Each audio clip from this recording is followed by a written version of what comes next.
Valeu, obrigado, gente. Vou pedir para compartilhar aqui a tela e ver se dá certinho. Opa, já cliquei errado. Vamos lá.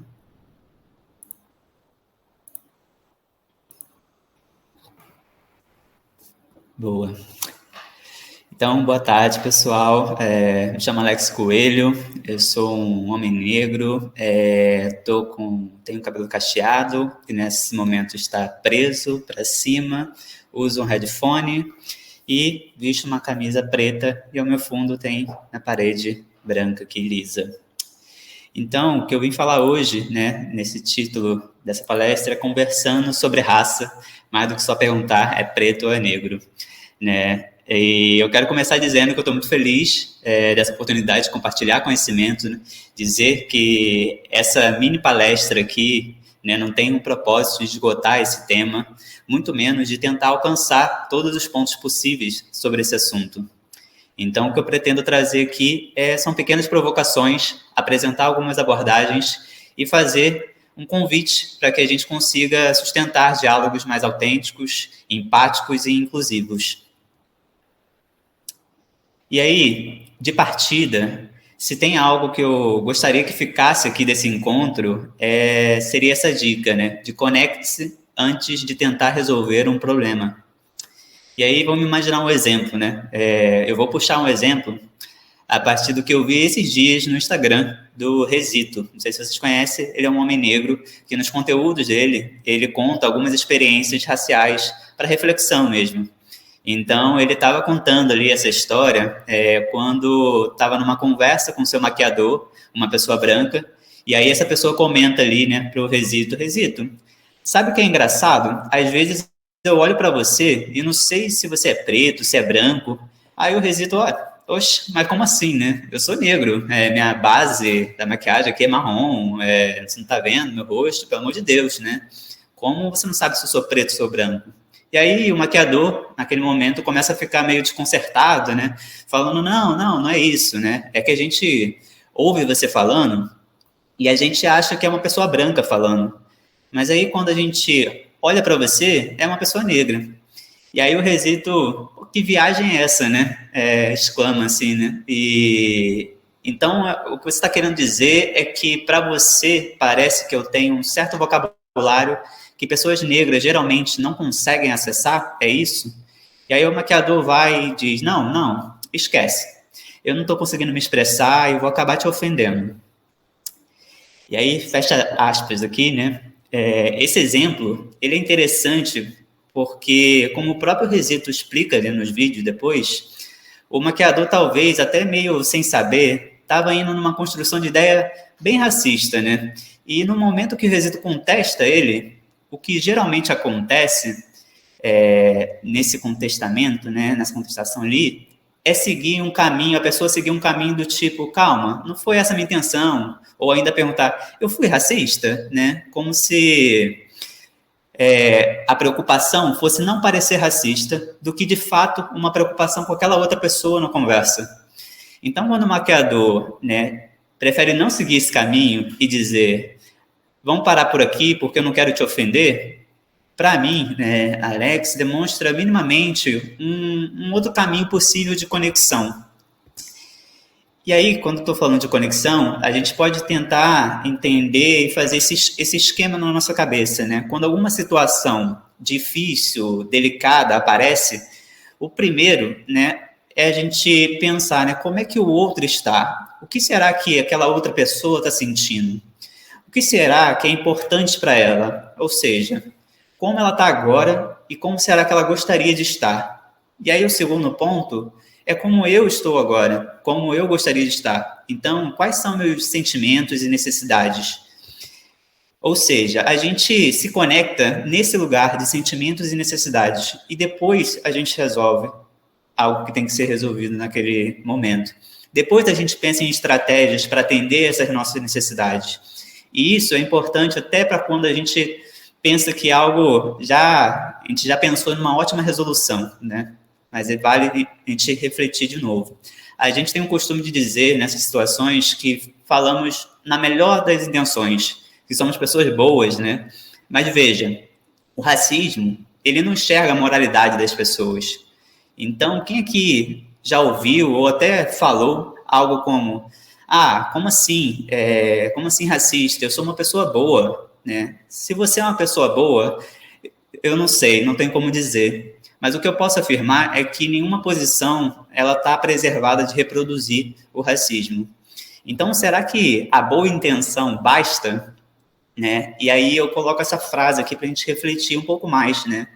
A gente julga, né? Julgamos pelas ações, mas queremos ser julgados por nossas intenções. Essa frase é ótima para representar isso, né? Quando a gente fala, fulano, nossa, ele é uma pessoa difícil de lidar, hein? Você viu o que ele falou na reunião? Ao mesmo tempo que quando você é essa outra pessoa, muitas vezes a gente quer se justificar. Ah, calma, mas não foi essa a minha intenção, calma lá, não foi bem assim, né? Então, muitas vezes quando eu presencio um conflito, ou eu faço parte desse conflito, eu percebo o quanto existe de boa intenção por parte das pessoas envolvidas em fazer a situação se resolver mesmo. Mas é incrível também perceber que essa boa intenção não basta. É importante que a gente aprenda, então, a como demonstrar que a gente está escutando ativamente, genuinamente a outra pessoa, o que ela está falando. Em uma conversa, antes da gente querer que a pessoa compreenda o que você quer dela, é fundamental que você saiba dar espaço para compreender o que a outra pessoa está querendo te dizer. Afinal, é uma tendência das nossas relações a gente receber o que a gente está dando para os outros. E aí, por mais que esteja batida essa palavrinha, o que a gente está falando aqui, nesse primeiro momento, é sobre empatia. Mas o meu foco hoje não é a gente refletir melhores formas de sentir empatia, mas é de demonstrar empatia. Sentir e demonstrar são coisas distintas. Empatia é algo que a gente sente naturalmente, mas demonstrar é fazer com que essas outras pessoas compreendam e tenham a sensação clara de que você entende o que elas estão querendo dizer.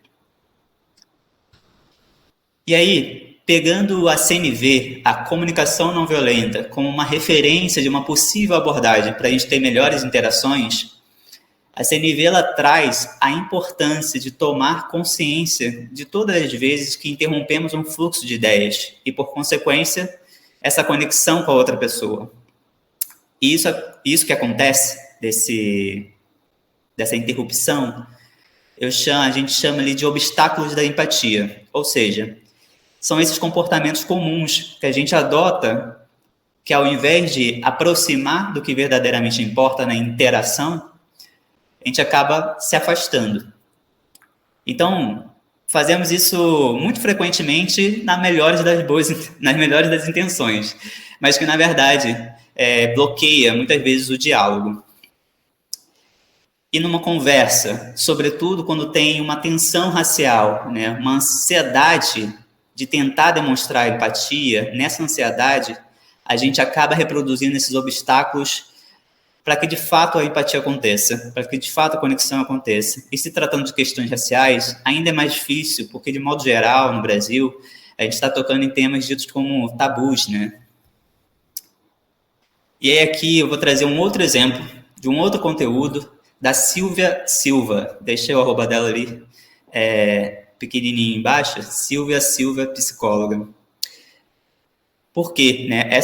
A Silvia é uma pessoa referência para mim nessa caminhada de uma CNV mais crítica e sistêmica. E aí eu convido vocês a conhecerem depois. A Silvia é psicóloga social, ela usa a CNV para fazer seus cursos, palestras, trabalhos em direção a esse antirracismo na prática. E nesse conteúdo ela traz alguns exemplos de comportamentos sobre esses obstáculos da empatia quando o diálogo é sobre racismo. Então, um dos primeiros obstáculos é mudar rapidamente de assunto. Então, esse mudar rapidamente de assunto acontece... Desculpa, a gente deu um erro aqui, voltou. Esse obstáculo pode acontecer em diversas situações. Uma delas pode ser enquanto você, uma pessoa negra, conta sobre uma fragilidade sua e a pessoa pega um gancho dessa história, do que você está contando, e começa a contar uma história parecida, sabe assim? Do tipo, verdade, eu vi isso naquele filme, muito interessante. Aconteceu assim também, o personagem tal fez isso, fez aquilo. E é tipo, esse momento é um momento em que você está ali com uma tensão racial, emocional, onde você quer descarregar, desabafar. Então, é um momento que muito provavelmente você queria uma escuta para se conectar, né? Mas mudar de assunto também diz de algo como quando acontece muito quando a gente se sente desconfortável com aquela tensão nas questões raciais, e ao invés de sustentar esse desconforto, a gente tenta fugir dessa conversa difícil. E a possibilidade de não se haver com o assunto do racismo já é um sinal de um certo privilégio, né? Mas vale ressaltar que esse tema é de propriedade de todas as pessoas, e não só de comunidades não brancas. Um outro obstáculo que a gente pode destacar aqui é sobre classificar, né, como mimimi, né? Classificar esse posicionamento antirracista como mimimi, como uma chatice. Ou seja, quando a gente está abordando questões raciais, muitas vezes são eventos sensíveis e que perpassa por um aspecto que pode ser individual, pode ser sobre os relacionamentos, pode ser social. E ao ouvir uma pessoa questionar sobre esse tema, trazendo uma vivência sua, por exemplo, a outra pessoa pode já rotular isso como mimimi. E de cara, né, bloquear uma escuta mais empática e a possibilidade de abertura para uma conexão mais genuína para aquele diálogo. Então, um terceiro exemplo de obstáculos é encerrar a conversa. E aí encerrar a conversa acontece quando a pessoa chega para você e fala que acabou de sofrer uma microagressão, por exemplo. Numa reunião. Acabou de acontecer uma reunião e a pessoa vem contar isso para você como uma amiga. E aí você diz, mas agora passou, hein? Tira essa cara ruim do rosto, não deixe isso abalar seu dia, bora lá, bola para frente, que a gente tem muita coisa legal para fazer no trabalho. É aquele famoso levanta, sacode a poeira e dá a volta por cima, né?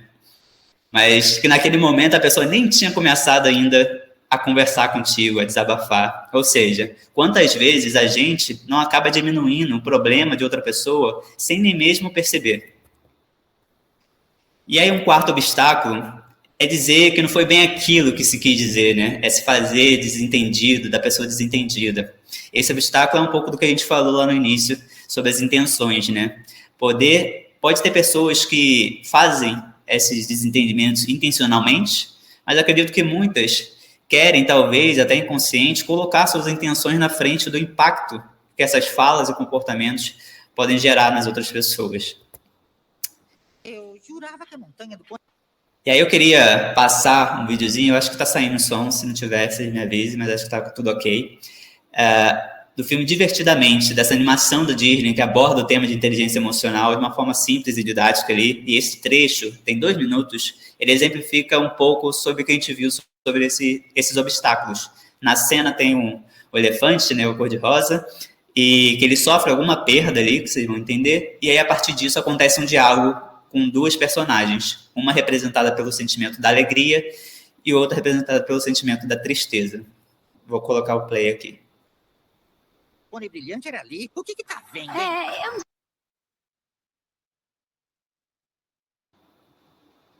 O mundo das princesas! Ah, não! O Museu dos Ursos de Pelúcia! Meu foguete! Espera! A Riley usamos esse foguete! Ele tem a canção combustível! Meu amigo, pra brincar!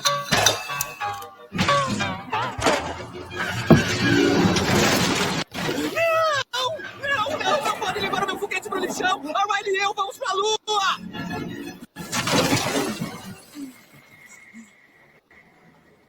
A Riley esqueceu de mim.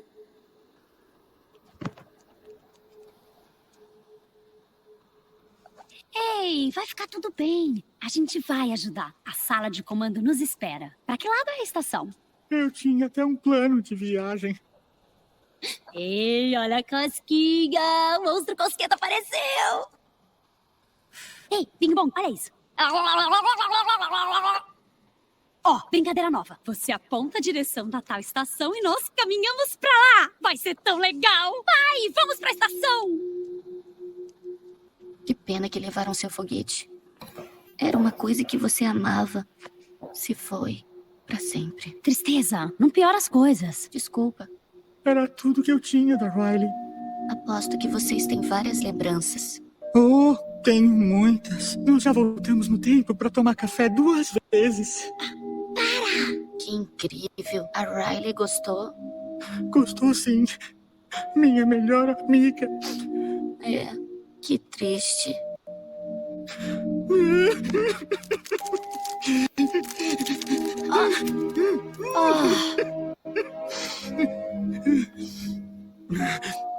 Eu já tô bem.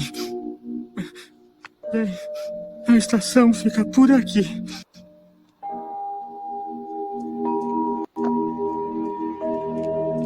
Como você fez isso? Não sei. Ele tava triste, então eu escutei. Ei, olha o trem!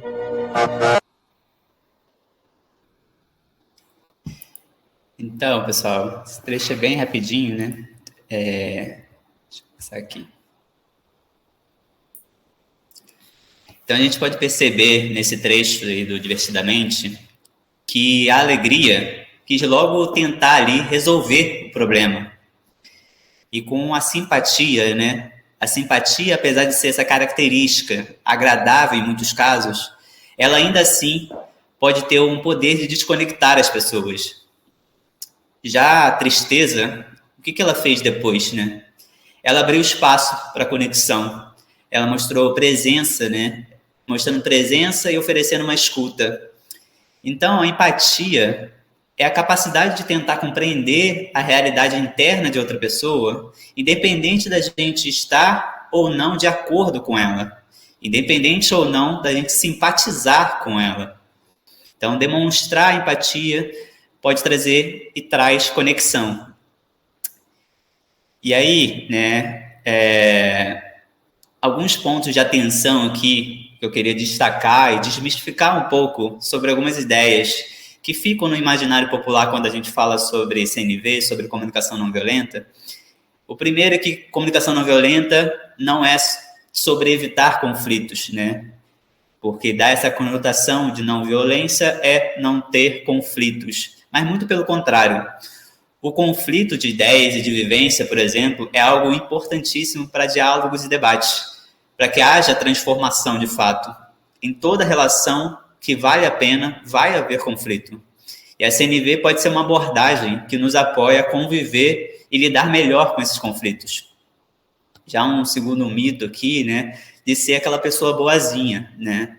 Então, CNV não é ser uma pessoa boazinha. Comunicação não violenta não significa que a gente vai ter que ser uma pessoa boazinha e gentil o tempo todo.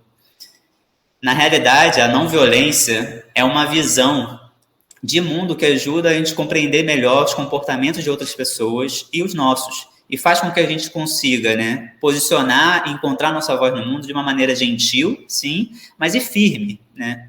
Ou ainda de uma maneira autêntica e empática, podemos dizer assim. Ou seja, como você pode comunicar o que você quer de um jeito que se conecte de verdade com outra pessoa, respeitando os limites dela e os seus.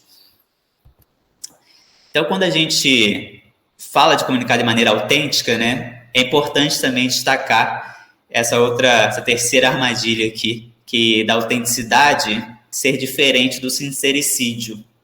O sincericídio é aquela coisa quando a gente fala tudo o que está pensando, né, sem filtros, uma espécie de verdade relativa, né, que a pessoa fala desconsiderando o que o outro sente ou o que deseja. Já a autenticidade é quando a gente fala a respeito da gente, de como a gente se sente diante de uma situação, considerando a realidade prática e o contexto social que a gente vive. E aí, né, caminhando um pouco para o final já, eu trago essa fala da Angela Davis, né, que virados muros são pontes, né, sobre dizer que comunicação é conexão. Mas para além disso também, é muito comum que a CNV seja apresentada como uma abordagem que nos apoia em nossas relações internas e interpessoais, né?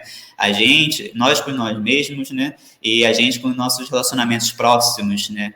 Então, se foi dessa forma que a CNV chegou até você, é totalmente compreensível não associar essa abordagem com questões sociais, com questão sobre raça e racismo, por exemplo. Mas eu quero trazer uma outra visão aqui, o a mais, né? Porque o que eu gostaria de destacar é justamente a dimensão sistêmica da CNV, a dimensão que nos convoca a ir além das nossas questões pessoais e a nos dar conta que estamos inseridos em sistemas coletivos, muitas vezes violentos, que constituem nossa sociedade. Então, resumidamente, a gente pode dizer que a CNV opera nessas 3 esferas de relacionamento, né? Eu comigo mesmo, eu com o outro, nesses relacionamentos próximos, né? E eu com a sociedade, nesse nível sistêmico. Então, gente, eu deixo aqui esse convite, né? Que a gente possa investigar, praticar, né? Porque a comunicação é prática, é no dia a dia, é a gente sustentar esses diálogos, poder praticar nessas 3 esferas de relacionamento, né? Um modo que a gente consiga genuinamente sustentar a intenção de ter diálogos mais responsáveis, autênticos, empáticos e inclusivos, seja com você, com a outra pessoa e com a sociedade.